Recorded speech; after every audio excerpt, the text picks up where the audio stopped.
Et si Dieu t'appelait alors que tu es rempli de peur?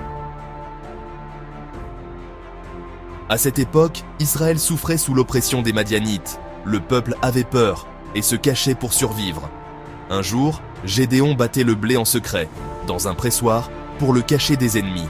C'est alors que l'ange de l'Éternel lui apparut et dit « L'Éternel est avec toi, vaillant héros. » Juges 6, 12.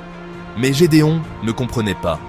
Il répondit « Si l'Éternel est avec nous, pourquoi tout cela nous arrive-t-il » Juges 6, 13.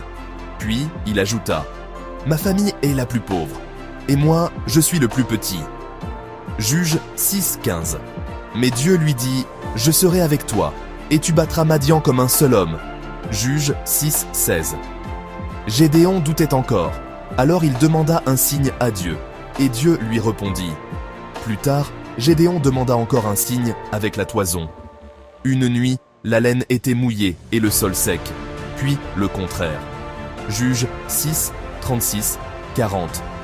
Dieu confirma encore son appel. Alors, Gédéon se leva pour combattre. Des milliers d'hommes vinrent avec lui.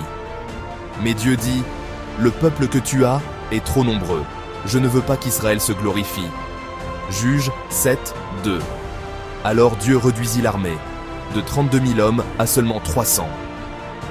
Avant la bataille, Gédéon avait encore peur.